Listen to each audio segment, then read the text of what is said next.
Ladies and gentlemen, I'm GC Smith and welcome to War on the Top, where we discuss varying wargaming discussions and topics.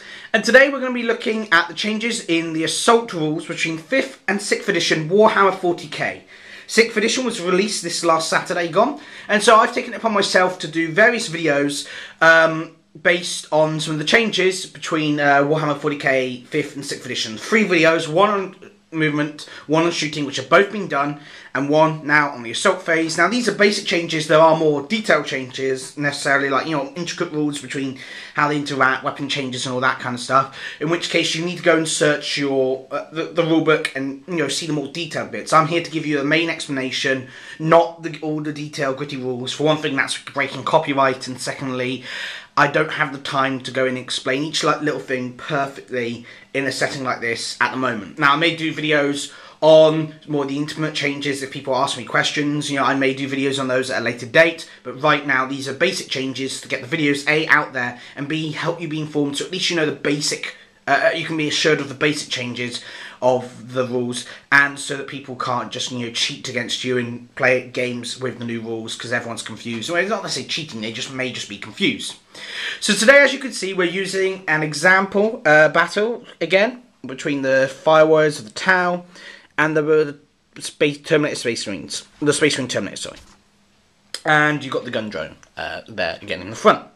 Now this is the end. In this example, we have come to the end of our shooting phase for the Terminators, and this is their beginning of their assault phase, and they wish to assault the Tau. So what you do in this new edition is you designate that you're going to be assaulting a target unit. So you either designate you're going to be assaulting a single unit or 2 units. In this case, 1 unit. So we're going to go, that's our primary target, or our only target, and we're going to declare a charge on them. Now, in 5th edition, the Tau couldn't react. The Tau just had to sit there and take it and then pile in when the Terminators charged in. Now they get a chance to react by going, we're going to declare Overwatch. Now each unit can declare Overwatch against 1 charging enemy per turn when they charge. Obviously, if they're already engaged in combat, they can't Overwatch. So Overwatch is a standard shooting attack taken at Ballistic Skill 1. So we've got, sorry, I just dropped a dice. We've got, let's see, 1 Fire Warrior, 2 Fire Warrior, 3 Fire Warrior, so 4 Fire Warrior, and a drone. Drone because that's got a twin-linked pulse carbine, which is a different weapon and different rules. So they're obviously standard shooting. They're easily going to be within 12 inches, or 15 inches with the new rapid fire rules for Fire Warriors. So they're going to rapid fire. They get 1, 2, 6s, and they get to re-roll that and fail to get a 6. So they got 2 hits on the Terminators, and they get 2 wounds, needing only 3, so we're getting 3 and 4. And the Terminators have to put the wounds on to the nearest target, so he puts a wound onto him, nearest target, and actually does fail, and therefore the next wound goes onto him, who passes. So the captain is the only one left alive, and the captain therefore gets to try and complete the charge. So charging now, it's not straight 6-inch distance or 12-inch distance or whatever it was before for different unit types. It is now 2d6, add them together, we get the average 7 here. 2d6, add them together, and that's how far you can charge. This is done after Overwatch, so you may now not be in charge range, because you have to move the closest model. But we should still be in 7 inches. Yes, we're easily in, and we're going to move into the drone. Now in 5th edition, the Tau would immediately make a pile-in move here. Pile in to engage the Terminator and attack him. Unfortunately, or fortunately, depending on how you view this, that is not the case in this edition. In this edition, you pile in on an initiative step. An initiative step is based on your initiative. So you start initiative step 10. Is anyone there initiative 10? No. 9? No. 8? 7? 6? 5 even? No. So none of the pile-in moves are made on those initiative steps. We do, however, have initiative 4 and initiative 4. So they pile in, but they're already engaged with each other. But they get to fight now. So the Terminator Sergeant gets 2 attacks basic, one for being one attack basic, 1 for being a veteran, 1 for charging. He does not come with 2 close combat weapons. So he gets 3 attacks, gaining 2 hits. Needing, gets a drone to 3, freeze, gets 1 wound. And that is allocated to the drone as the only one in base contact. The drone has no invulnerable save, it is a gun drone, not a shield drone, so will be removed.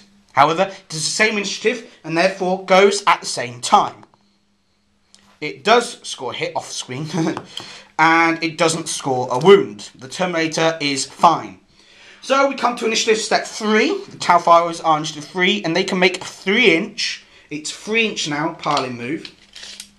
And basically, your aim is to get into base contact or within 2 inches of someone who is.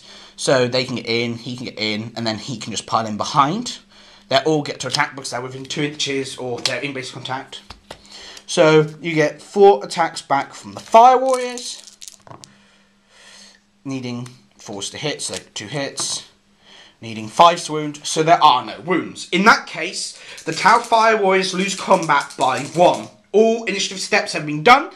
We now resolve the combat, so the Terminators killed 1, Tau killed none, Overwatch does not count towards combat results. So the Tau need to make a leadership test of -1, they have a unit leader there, so that's 8 -1, 7, and they pass. Now, they stay in combat like that if they pass and keep going until one side's defeated. Now, say the Tau failed, the Tau would roll a d6 of their initiative 3. They don't have a drone anymore, so their highest initiative is 3. They roll a 6, so they go 9. And he gets a 4, goes 8. So the Tau do manage to escape from this combat, from the swooping advance, with the Terminator trying to cut them down. Oh, no, sorry, Terminators can't swooping advance, can they? So no, sorry, they would get away anyway. Sorry about that. They're getting special rules for the units. But no, if that was anything else, they would have got away anyway.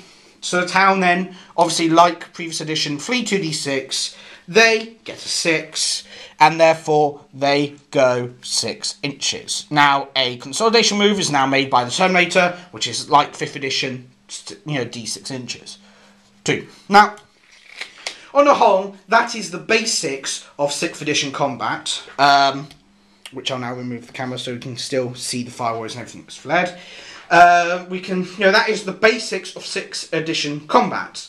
However, there are some various changes, like power weapons, like power swords are only AP3 now, not AP2. Close combat weapons actually have an AP, they don't just ignore arm saves. So that's AP3 in combat, and things there are like AP5, AP3, and whatever.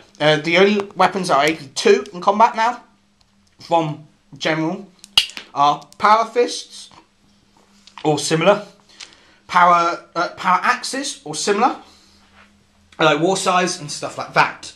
So there is power swords, chuck Terminators against Terminators, fists if they're assault Terminators and lightning claws, well, they're screwed because they can't tear through Terminator armor. So that means I'm pretty much remodeling my Terminators away from lightning claws now, because the lightning claws, well, I can barely hurt you. No, that's why I'm going for my Tau again now, because Tau never relied on combat to win anyway, so I don't care about the changes to combat weapons. In fact, they benefit me, because now my broadside units can tie up units with power weapons. So, no. Those are general changes in the 6th edition combat things. There are other changes. Well, first thing, things like fleet now. When we did the charge range and got, say, a 7, which I keep getting the average roll on camera for some reason, they could re-roll one of the dice. So if they want to re-roll a 3, say they're not in range and need an 8, they could re-roll that, get a 9, and they're in. So, or they could re-roll both and hope they get higher. But I wouldn't re-roll both, because you could get 5 and actually go down a distance. So obviously you want to make sure you get in. Obviously, even if you get in, you may want to increase it so you get more people in, so that on the initiative step you're in combat. Because your initiative step you only move 3 inches in combat, you don't move 6 on piling. At end of combat though, you would make a piling move to get everyone in as you can. So say this was it at the end of the initiative step, because of the way the Tau Fire Warrior unit was spread out, that's them at the initiative step. Then obviously this guy would pile in, they'd all pile in. Well, they pile in 3 inches, so that guy would obviously be like there still. But at the end, then in their next turn initiative step, they'd go in. So, yeah, that's how it all works in 6th edition. Hopefully, you understood some of the basics from this video. Hopefully, you've enjoyed this video. Hopefully, I've given you some information that you need, and hopefully, it hasn't been all terribly videoed. I wanted to do a different video style than my other videos, so I'm just sitting there, seeing and seeing me. So I wanted you to be able to see some combat going on, so hopefully, I showed you that. Hopefully, you've enjoyed it, and hopefully, you'll look forward to my videos. Obviously, I will put this down, like a gauntlet now, down to you viewers. If you want to see any particular videos, any particular changes in the rulebook now, like more detailed, like cover, terrain, all those kind of things, do put a question, do put it in the comments below what kind of videos you'd like to see. Next up, I will be doing a Tau on the table, or war on the table, and I will be doing a Tau boot camp kind of thing, which is like the Tau War on the table. We'll discuss basic changes in Tau between 5th and 6th edition, and then I will go on to boot camp, which is like showing you how to use Tau units effectively in the new edition. It's more of an in detailed Tactica guide kind of thing. So hopefully that will be suitable for the viewers. I can do that to other armies to a degree. My Tau and my Templars I can represent with models kind of things. Other armies I don't have miniatures, so obviously it'd only have to be discussion, and I don't know all the rules, so I do know a basic of a lot of the armies, having played against most of them in 5th edition. So hopefully you've enjoyed the video. Thank you very much for watching. Do rate, comment, do like, do subscribe if you enjoy these videos, because I'll be able to do more. You'll be able to see them when I update them, rather than searching and hoping you find me. So thank you very much for watching. Also, do check out my channel. I do have various computer gaming stuff, because that's my main focus, has been World of Warcraft and Pandaria Beta, all that kind of stuff. So do check out the rest of my channel. Thank you very much for watching, and hopefully you will see me next time.